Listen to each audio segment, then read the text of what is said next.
नमो नमः। अहमस्मि डॉक्टर शुभेन्दु पाठक, अंशकालिक सहायक प्राचार्य दर्शन, पूर्णिमा राम प्रताप संस्कृत महाविद्यालय बेगनी दरभंगा।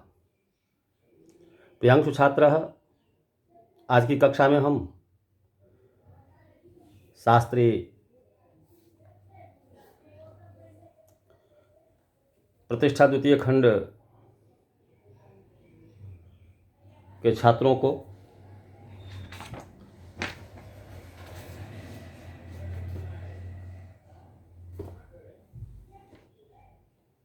शास्त्री प्रतिष्ठा द्वितीय खंड प्रथम तृतीय पत्र के संबंध में तर्क का स्वरूप और भेद के संबंध में कहने का प्रयास कर रहे हैं। तो प्रियांशु छात्र, व्याप्यारोपेण व्यापकारोपस्तर्कः शौचैकादश विधः शौचैकादश विधः व्याघातात्मा श्रेयतरेतराश्रय चक्र का श्रयानवस्था प्रतिबंधिक कल्प लाघव कल्पना गौरवोत सर्गाप बाद वैजात्य भेदात। व्यापक पदार्थ का आरोपण करके व्यापक पदार्थ का आरोपण करना तर्क है। यदि यहाँ अग्नि का अभाव होता तो धूम का भी अभाव हो जाता, ऐसा कहना तर्क है। इसमें अग्नि का अभाव व्याप्य है जिसका आरोपण हुआ है, उसी के आधार पर व्यापक धूमा भाव का भी आरोपण हुआ।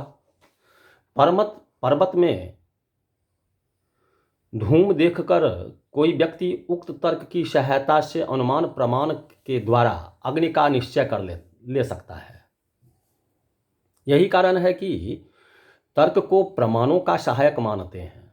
न्याय सूत्र में कहा गया है कि जिस वस्तु का तत्व ज्ञात नहीं हो उसका तत्व जानने के लिए जो विचार ऊह कारणों का औचित्य दिखलाते हुए किया जाता है वह तर्क है। इस प्रकार तर्क का आश्रय तत्व ज्ञान के लिए लेते हैं। हाँ, किसी बात को हठपूर्वक सिद्ध करने के लिए कुतर्क का आश्रय लेते हैं।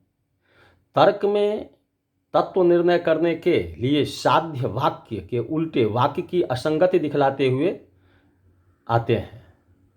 जैसे यदि ऐसा नहीं होता तो ऐसा होता इसलिए यह ठीक है, या यदि ऐसा होता तो ऐसा होता तो असंभव है इसलिए ऐसा नहीं हो सकता आदि। तर्क के 11 भेद होते हैं। व्याघात, आत्माश्रय, इतरेतराश्रय जिसको अन्योन्याश्रय भी कह सकते हैं, चक्रकाश्रय, अन्वस्था, प्रतिबंधी की कल्पना लाघव, कल्पना गौरव, उपसर्ग, अपवाद और वैजात्य। जगदीश तर्कालंकार ने केवल 5 प्रकार के तर्कों के नाम लिए हैं: आत्माश्रय, अन्योन्याश्रय, चक्रक, अनवस्था और प्रमाण बाधितार्थक। भाषा परिच्छेद में व्यभिचार की शंका के निवर्तक वाक्य को तर्क कहा गया है, किंतु तर्क के जितने भेद बतलाए जा रहे हैं वे दोष हैं, स्वयं निवारण किए जाने की अपेक्षा रखते हैं। व्यभिचार का निवारण क्या करेंगे? असंगबद्ध अर्थ से युक्त वाक्य को व्याघात कहते हैं। जैसे यह कहना है कि मैं मूक हूँ या अमूर्त पर रूप का आरोपण करना। जब किसी वस्तु का प्रतिपादन उसी वस्तु के आधार पर होने का प्रसंग आ जाए तब उसे आत्माश्रय कहते हैं। जैसे रूप से युक्त वस्तु पर रूप का आरोपण। जब 2 वस्तुएं एक दूसरे पर निर्भर करें तब अन्योन्याश्रय या इतरेतराश्रय तर्क होता है। उदाहरण के लिए, हे राम उठो, यह वाक्य सुनने से राम जागता है और उधर जागने पर ही राम सुन सकता है। तो जागरण कारण है या श्रवण जागरण कारण कार्य का श्रवण, दोनों एक दूसरे पर आधारित है, आश्रित है। जब दो से अधिक वस्तुएं एक दूसरे पर आश्रित हो जाए तब चक्रक होता है। जैसे उपर्युक्त उदाहरण में इंद्रियार्थ सन्निकर्ष को बीच में ले आना, जागृति से इंद्रियार्थ सन्निकर्ष होता है और जागृति तभी होती है जब श्रवण होता है। इस प्रकार श्रवण, जागृत, इंद्रियार्थ सन्निकर्ष, श्रवण आदि के रूप में आवर्तन होता है। जब एक ही दिशा में कल्पना करें और कहीं भी इसका अंत न हो तो उसे अनवस्था कहते हैं। जैसे जाति में यदि जाति माने तो उस जाति की भी एक दूसरी जाति होगी। इस प्रकार बढ़ते बढ़ते कहीं भी अंत नहीं होगा। ये प्रसंग सभी दर्शनों में आते हैं। जिस तर्क से दोनों पक्ष समान रूप से प्रभावित हो वह प्रतिबंधी कल्पना या प्रतिद्वंदी है। जैसे पुरुष होने के कारण यदि यह चोर है तो आप भी चोर हैं क्योंकि पुरुष है। कल्पना लाघव और कल्पना गौरव में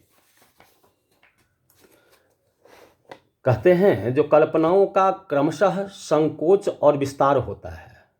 इसके उदाहरण जो है सो आप लोगों को इसी पुस्तक में आगे जाकर के इसी आधार पर मैं आगे जाकर के कहेंगे, अन्यत्र कहेंगे। उत्सर्ग सामान्य नियम को कहते हैं और अपवाद विशेष नियम है। वैजात्य तब होता है जब तर्क में विलक्षणता रहे। इन तर्कों की उपयोगिता इसी में है कि उपर्युक्त दोषों की संभावना से न्याय को बचावें। तर्क को कुछ इस प्रकार रखते हैं, यदि ऐसा नहीं होगा तो किसी न किसी अनवस्था अन्योदाश्रय तर्क के भेद का प्रसंग हो जाएगा। इस प्रकार प्रमाण से साध्य अर्थ के विरुद्ध जाने की संभावना समाप्त हो जाती है। इसलिए ये प्रमाण के अनुग्राहक हैं।